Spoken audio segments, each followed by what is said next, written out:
ये ब्रह्मांड और जीवन, अन्य यहाँ की रहस्यमय चीजें, देवी देवता, धर्म, तंत्र, शक्ति, सिद्धि, वरमुंडा ट्रायंगल, पिरामिड इत्यादि इत्यादि चीजें मानव को अपनी ओर आकर्षित करके एक प्रश्न चिन्ह लगाते हैं कि आखिर क्या सही है, कैसे सब जाना जाए, ये पृथ्वी किस एल्गोरिदम पे काम करती है या इसका फ्रेमवर्क क्या है, और यहाँ हम कब से हैं, क्या हम मैट्रिक्स में हैं, इस तरह की ना जाने क्या क्या बातें होती हैं और मन में आती हैं। एलियंस, वरमुंडा ट्रायंगल, पिरामिड, धर्म ग्रंथों में लिखी बातें, भविष्यवक्ता, न जाने क्या क्या चलता रहता है, क्योंकि आदमी परेशान है, दुविधा में है, क्योंकि वो समस्या में उसको लगता है उसका जीवन, क्योंकि यहाँ पर धन का बड़ा महत्व है।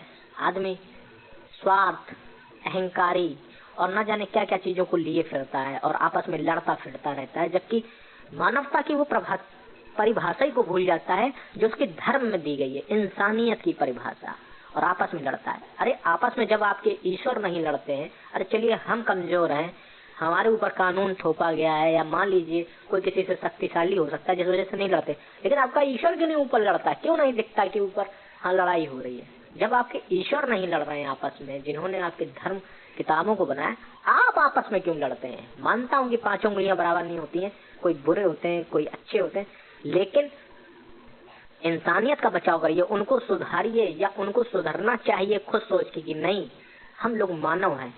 इस मानव सभ्यता, कई सभ्यताओं, इस पृथ्वी पर, इस ब्रह्मांड में कई सभ्यताएं हैं, कई सभ्यताओं में से एक सभ्यता मानव सभ्यता है, उसको भी बचाइए। जब उसको बचाने के लिए नूह ने या मनु ने नाव पर सबको ले गया, बचाया, जिससे आज लोग बच सके, और आने वाली पीढ़ियों में भी कई लोगों ने ऐसे काम किए कि मानव सभ्यता बची रहे। जब इतनी लोगों ने कुर्बानियां दी हैं इस मानव सभ्यता को बचाने के लिए, तो आप लोग क्यों नहीं इस चीज को सोचकर खुद आपस में मेलजोल बढ़ाकर प्रेम के साथ रहें? अपितु आपस में लड़ने से अच्छा है मानव के खिलाफ जो है बीमारी, गरीबी, अशिक्षा इत्यादि चीजों से लड़ा जाए, वो ज्यादा ठीक है। क्योंकि आप इसको ऐसे समझिए, अगर सभी देश गुलाम होते तो जो भी जन्म लेता वो एक गुलाम देश में ही लेता, और जो सभी देश आजाद होते तो आजाद देश में जन्म लेता। देश को गुलाम बनाने वाले मृत्यु के उपरांत वहीं जन्म लेकर उसके आगे की पीढ़ी में खुद भी गुलामी की जिंदगी जीकर उस जीवन को जीता। इसे आप कर्मों का विधान समझिए या प्रकृति का नियम समझे या न्याय।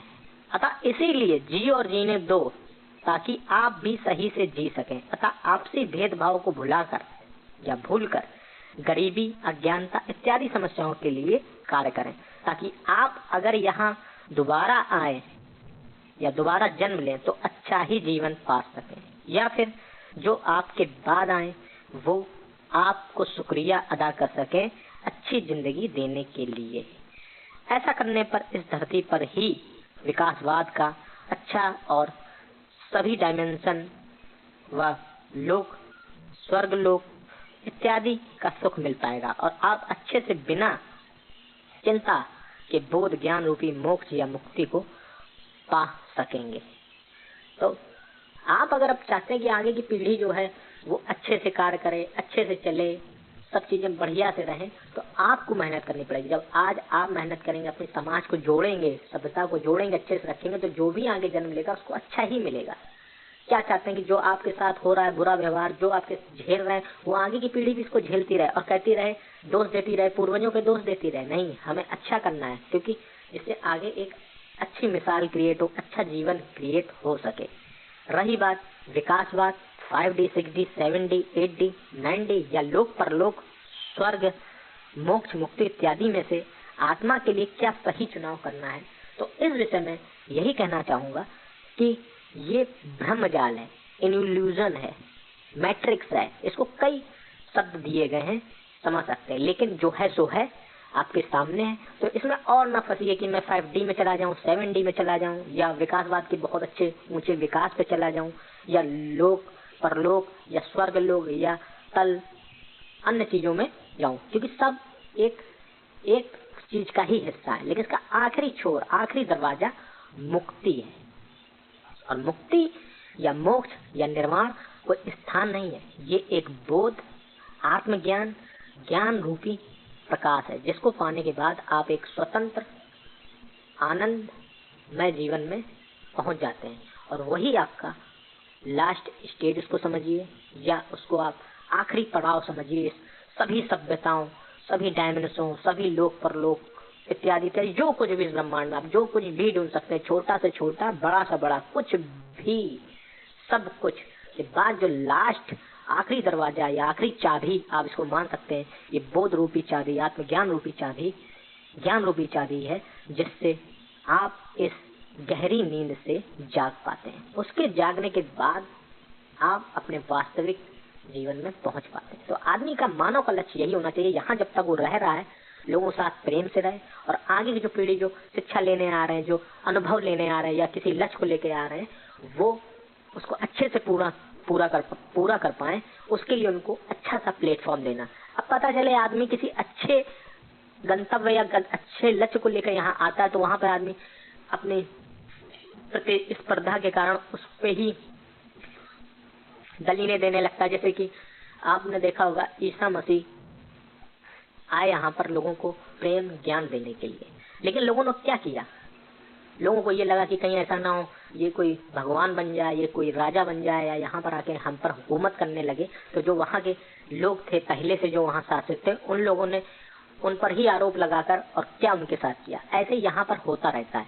कई ऐसे उदाहरण में क्या बताऊं, आप जब देखेंगे, सर्च करेंगे हर जगह, तो आपको मिल जाएंगे ऐसे कई कारण कि कई लोगों के इसी तरह के विचारधाराएं उन्होंने पेश की, और उसको आपसी रंजिश या स्वार्थ या अहंकार के कारण उसको उनको दबा दिया, या उनको मिटा दिया, या कुछ भी कर दिया। चीजें कई हो गई। आप देख सकते हैं इसी तरह के हमारे ही देश में एक बहुत ज्ञान का क्षेत्र था, जिसको नालंदा यूनिवर्सिटी कहा जाता है, उसमें भी आग लगा दी, पूरा इतिहास ही उसको जला दिया गया। अब इसके लिए किसको दोष दिया जाए? जिसने भी किया, जो भी किया, क्या किया जाए, लेकिन ऐसा नहीं होना चाहिए।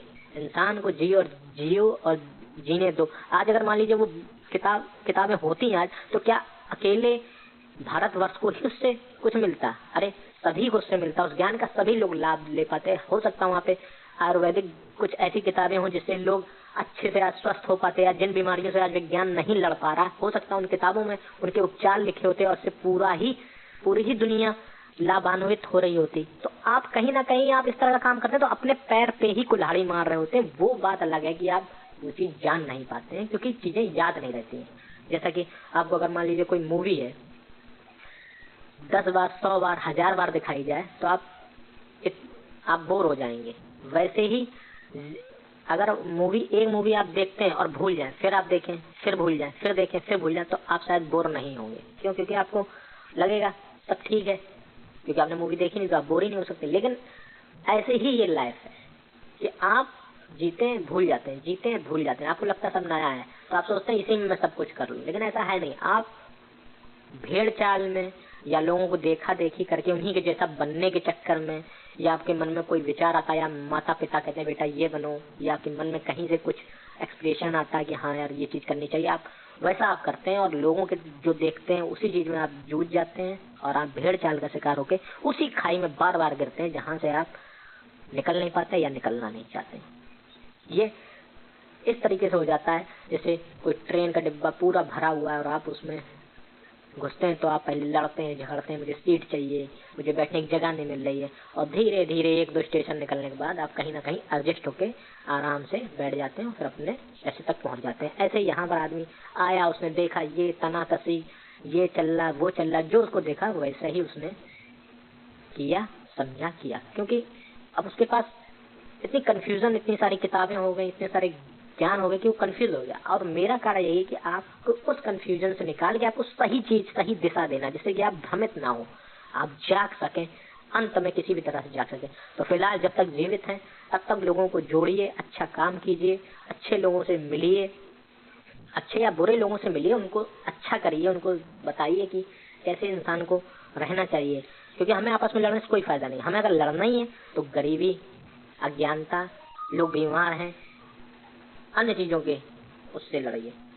तो ठीक है, सब कुछ सही है। तो आप विकासवाद, 5D, 6D या लोक परलोक स्वर्ग में न फंसे, केवल मुक्ति का मार्ग चुने और जब तक यहाँ पर है तब तक लोगों की निस्वार्थ भाव से सेवा व उनके हित और लोगों की मदद करिए और लोगों को एकजुट रखिए और आपस में मत लड़िए, प्रेम से रहिए, जिससे कि आपको भी खुशी होगी और जो यहाँ पर आएंगे, आने वाली जो पीढ़ी है वो भी आपको शुक्रिया ही इसके लिए करेगी। तो आप जैसा चाहेंगे वैसे ही ये धरती दिखेगी। अगर आप लड़ते रहेंगे तो ये जिंदगी, यहाँ कोई नहीं रहना चाहेगा। सभी यही कहेंगे कि ये नष्ट हो जाए, यहाँ प्रलय आ जाए, यहाँ ये हो जाए, वहाँ वो हो जाए। और अगर अच्छा रहेगा तो सब कहेंगे सब लोग अच्छे से ही रहेंगे। और यहाँ पे आदमी धन के लिए इतना ज्यादा परेशान है, नौकरी के लिए इतना परेशान है कि वो इन चीजों में अपनी मुक्ति के बारे में सोच ही नहीं पाता। क्यों? क्योंकि वो सबसे पहले उसने जन्म लिया, उसके बाद माँ बाप उसको कहते हैं जाओ शिक्षा पढ़ाई करो, पढ़ाई लिखाई करो, फिर उसके बाद वो नौकरी करता है और नहीं तो किसी पद को संभालता है या बिजनेस करता है, कुछ भी करता है, ऑल ओवर वो फिर पैसा कमाता है और उसके बाद वो विवाह करता है। विवाह के बाद अपने गृहस्थ जीवन को अच्छे से जीता है, उसी में स्ट्रगल करता है। फिर उसके बाद जब उसके बच्चे बड़े हो जाते हैं उनको पढ़ाता है, फिर उनके लिए स्ट्रगल करता है कि वो भी अच्छे से सेटल हो जाए, सब हो जाए। और एक दिन उसके दरवाजे पे मौत दस्तक देती है और वो व्यक्ति यहाँ चला आता। फिर वो जन्म लेता है, किस रूप में लेता है, कहाँ लेता है? अगर उसको इंसान का ही मान लीजिए जन्म मिलता है सपोज दैट, तो फिर वही कहानी, वही सब। और कहीं ना कहीं आदमी अपने अस्तित्व को खोता नजर आता है और एक ही एक्सपीरियंस को बार बार ले लेकर वो खुद परेशान होता है और अपनी आत्मा को भी परेशान करता है। इसलिए जो चीज आप बहुत सालों से कर रहे हैं, कर चुके हैं, ठीक है, अब यहाँ पे उन चीजों से मन हटाना होगा और माया से मन हटाना होगा और आपको अपने वास्तविक जहाँ से आप आए वहाँ आपको जाना होगा। धन्यवाद।